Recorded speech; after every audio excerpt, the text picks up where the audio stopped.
Andy Karbrat, alors qu'il achetait des stupéfiants. C'est stupéfiant, nous a dit Rachel Kahn à l'instant. La transaction a eu lieu dans le 18e arrondissement de la capitale, sur le quai de la station de métro Lamarck Colincourt, aux alentours de 22h jeudi dernier. Assistant à cet échange, les policiers sont intervenus. Le député n'a opposé aucune résistance. Je précise qu'il était en train d'acheter de la drogue à un mineur, vraisemblablement. Ce sont les premières informations qui nous sont remontées.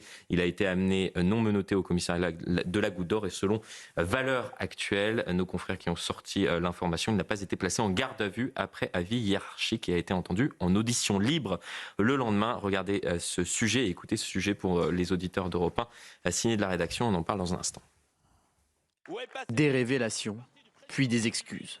Le député France Insoumise Andy Karbrat a reconnu avoir été pris en flagrant délit d'achat de stupéfiants dans le métro le 17 octobre.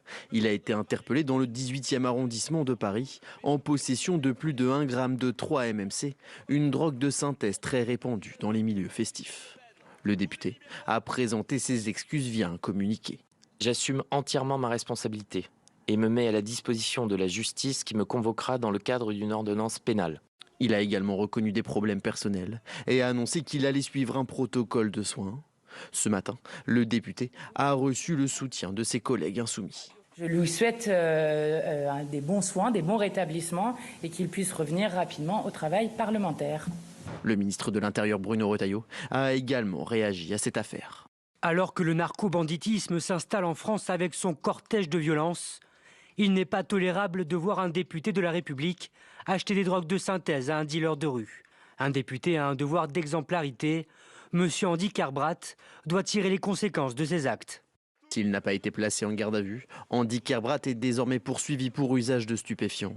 Et la question de savoir s'il pourra revenir sur les bancs de l'Assemblée se pose naturellement. Rien n'oblige ce député à démissionner. La seule raison qui pourrait le pousser à quitter ses fonctions, ce serait une condamnation de la justice assortie d'une peine d'inéligibilité, ce qui, en l'occurrence, n'arrivera pas dans ce dossier. Et on a en fait beaucoup d'exemples de parlementaires qui ont continué de siéger malgré des condamnations. Le parquet a requis 1 000 € d'amende contre le député France Insoumise. Après, il me semble que le ministre de l'Intérieur a soulevé la vraie question dans cette affaire. Il y a un devoir d'exemplarité. C'est-à-dire qu'il a beau ne pas être condamné, on verra ce que dira la justice, mais il y a un devoir d'exemplarité des députés de la nation. Quelle image, lorsque nous évoquions ces questions d'autorité? Non mais moi je ne vais pas jouer les pères la morale ou les pères la vertu. Mais si vous voulez, voilà, les valeurs sur lesquelles on veut assimiler ou intégrer, on disait tout à l'heure, des jeunes en déshérence ou des nouveaux arrivants, mais les valeurs, même encore une fois, je ne m'érige pas en père la morale ou père la vertu, mais encore une fois, les valeurs sur lesquelles ces députés inscrivent leur action, qu'ils veuillent ou non. Je rappelle Louis Boyard, qui lui s'était vanté de dealer. Bon. Si vous voulez, non, il y a une dérive totale, il y a un manque d'exemplarité. Puis pardonnez-moi, la mauvaise foi, voire pour moi la honte des réactions des députés de son camp. Oui. Madame Rousseau, j'en ai marre de la citer parce que ça lui fait de la pub, si vous voulez. Moi, je l'appelle Madame SR, ça vous va? Allez. Bon. Madame SR qui dit « tu as reconnu, c'est bien, tu vas te soigner ». Non, il n'a pas reconnu, il s'est fait piquer. Il a rien reconnu du tout, il s'est fait choper. C'est sans doute pas la première réaction fois de Sandrine Rousseau, soutien cher Andy. La consommation de drogue et l'addiction sont un enjeu de soins, de santé psychique et d'accompagnement. Tu as reconnu, tu es en parcours de soins. Reviens-nous en forme. Donc en fait, quand on parle du narcotrafic, il y a le problème évidemment des dealers, mais il y a le problème des consommateurs. Bruno Retailleau a attiré l'attention là-dessus, comme Darmanin l'avait fait. Donc quel exemple vous donnez quand vous êtes député de la République, vous achetez votre cam dans la rue? Eh bien, ça passe crème, comme disait Jeune. Madame Rousseau, c'est bien, tu as reconnu, tu es exonéré. Madame Panot, enfin, c'est extravagant. C'est extravagant. Ça ne devrait pas exister. Et en fait, on se demande s'ils ne se payent pas notre tête en réagissant comme ça. Vous voyez, si le but de la manœuvre, c'est de ne pas faire un buzz pour qu'on parle d'eux. Donc moi, j'en ai ras-le-bol de parler d'eux. Mais quel exemple, voilà, moi, je ne le connais pas, Andy. On va faire une chanson, vous voyez, mais non. Non, mais je suis parfaitement d'accord avec Éric, et moi je suis très attaché à la notion d'exemplarité. Imaginez la jeunesse qui voit un député de la nation aller acheter de la drogue à un mineur en plein milieu de Paris. Imaginez la jeunesse qui voit les députés LFI faire n'importe quoi dans l'hémicycle de l'Assemblée nationale, alors que c'est censé être un lieu sacré. C'est même pire que certaines classes de région parisienne où on n'arrive pas à faire cours. Imaginez la place de la jeunesse, qu'on voit M. Quatennens qui donne des leçons de féminisme et qui a osé frapper sa femme. Imaginez la jeunesse, quand la jeunesse voit Mme Ercilia Soudet ou d'autres de ses amis refuser de reconnaître notamment l'antisémitisme de notre pays, ou flirter avec l'antisionisme et refuser par exemple de dire que le Hamas est une organisation terroriste. Imaginons l'exemple. Moi j'aimerais poser la question, qu'a apporté LFI à notre pays? Parce que LFI est sans arrêt en train de donner des leçons, stigmatiser les grands patrons qui eux au moins créent de l'emploi. LFI n'a apporté que du désordre, LFI n'a apporté que la médiocrité, LFI n'a apporté que le déshonneur, et preuve que le déshonneur est présent chez eux, puisque ce député n'aura même pas l'honneur de démissionner, il n'a pas de sens de l'honneur. Et moi je trouve ça très grave, parce que ce sont des gens comme ça qui, et je le dis à dessein, bousillent notre démocratie et éloignent nos compatriotes en effet de la démocratie. Et cela complique, peut avoir une pensée ce soir pour l'ensemble des services, que ce soit les préfets, les policiers, les gendarmes qui tentent de démanteler ces réseaux depuis des années, et on le sait et on en parle assez régulièrement sur ce plateau, à quel point c'est compliqué. Quel regard, Michel Auboin, ancien préfet, vous portez justement sur cette affaire, dans le signal que cela envoie, alors même qu'il y a une lutte contre le trafic de drogue qui est menée depuis plusieurs années. Il y a eu le passage de Gérald Darmanin place Beauvau. Cette lutte est reprise par Bruno Retailleau aujourd'hui. Oui, c'est déplorable. Alors, vu du côté de ceux qui essayent de lutter pour maintenir un semblant d'ordre dans la société, c'est absolument déplorable. Vous parlez même de semblant d'ordre. Oui. On n'en est plus à... Franchement, sur le trafic de drogue, on ne peut pas vraiment dire qu'on est capable de résoudre la question si on a des consommateurs aussi nombreux. Et par ailleurs, s'ils ont maintenant des porte-paroles, on avait déjà les centres de soins les salles de shoot et autres qui sont installées, on l'a vu il y a peu de temps d'ailleurs, dans un établissement religieux. Donc on donne une image d'accès à cette consommation de drogue qui contredit totalement tous les efforts qu'on peut faire par ailleurs pour lutter contre ce crime majeur qui est en train de déstabiliser la société française, quoi. Je crois qu'il faut comprendre ça comme ça. Donc moi, après, je ne peux pas dire grand-chose des députés de LFI, ils ont été élus. Donc en fait, ce n'est pas tellement la position des députés qui m'inquiète, c'est le fait qu'ils aient des électeurs. D'ailleurs, je constate, parce que, pardon, moi j'appartiens encore à cette école où jamais on serait entré à l'Assemblée nationale sans cravate. Ouais. Je sais bien que c'est pas nouveau, puisque depuis qu'ils sont là, on n'en porte plus. S'excuser sans mettre de cravate devant les téléspectateurs, c'est quand même horriblement. On va expliquer choquant, à nos auditeurs. Vous dites cela tout simplement parce que Andy Kerbrat se présente à l'Assemblée nationale lorsqu'il pose des questions aux membres du gouvernement sans cravate. Oui, non, mais c'est voilà. Bon, donc, mais en même temps, ils sont représentatifs des gens qui les ont. Non, mais c'est important ce que vous dites. Ouais. Il y a l'image que cela renvoie. On parlait tout à l'heure de l'anormal qui finit par devenir la normalité à laquelle nous nous habituons, malheureusement. Et il y a cet aspect dont on parle assez régulièrement, là encore sur ce plateau, de s'attaquer certes aux trafiquants, mais également aux consommateurs. Lorsque l'on voit que l'amende forfaitaire, et je prends assez régulièrement cet exemple, 2 grammes de cocaïne, c'est environ 150 €, vraisemblablement, selon le marché. C'est le prix de l'amende forfaitaire. À quel moment, enfin, si vous avez un consommateur régulier, vous êtes prêt à mettre 150 €, visiblement. Et donc, vous êtes prêt à payer une amende. Ne faut-il pas mettre une amende vraiment dissuasive pour éviter cette consommation qui alimente, in fine, les trafics? Quand on voit le niveau des amendes pour les infractions routières, par exemple, ou pour les dépassements, pour les erreurs sur des déclarations de revenus, etc., et qu'on voit le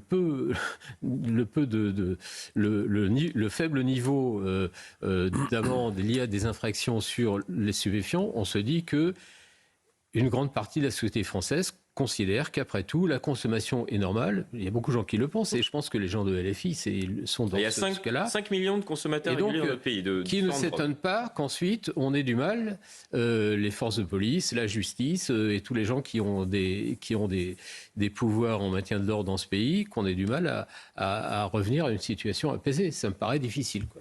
Moi, je pense vraiment que là, sur ces sujets-là,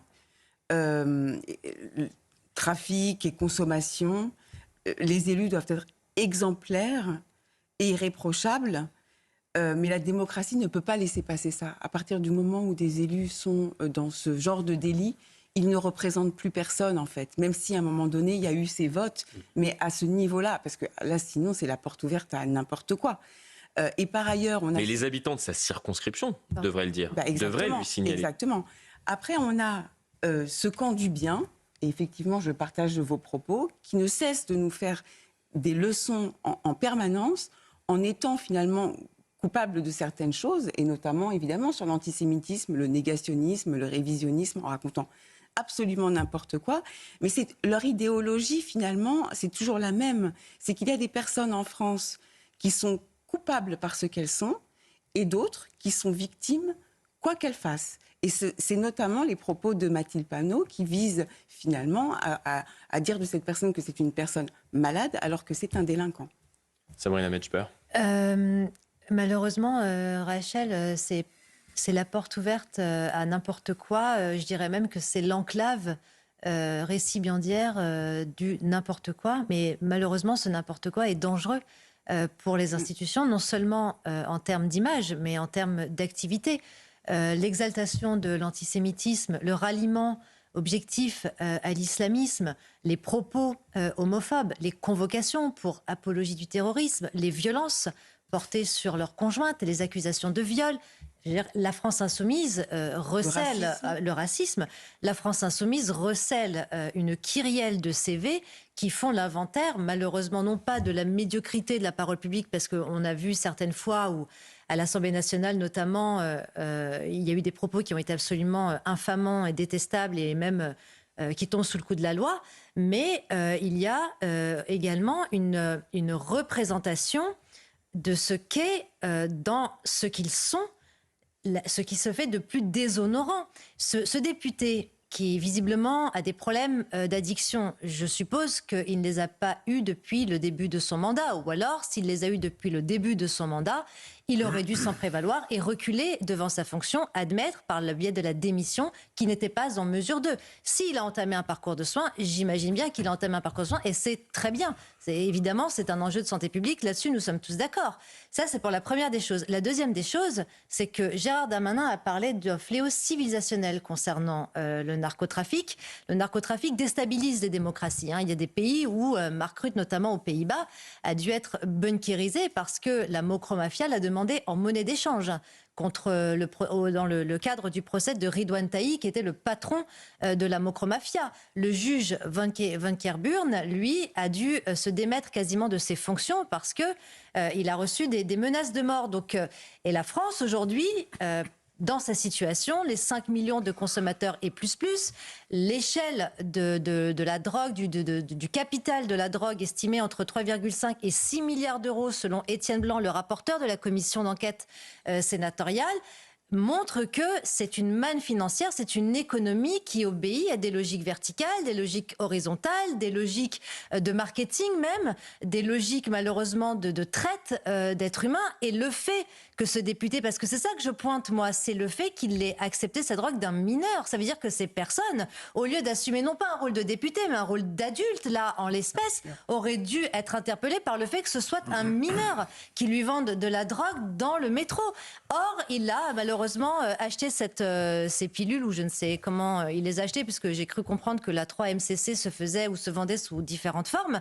Mais il n'empêche qu'il l'a acheté. Donc il acte malheureusement de la participation à l'économie circulaire du narcotrafic qui fait des victimes. Des mineurs sont malheureusement enrôlés dans le trafic de stupéfiants. Les mineurs étrangers également sont enrôlés dans le trafic de stupéfiants.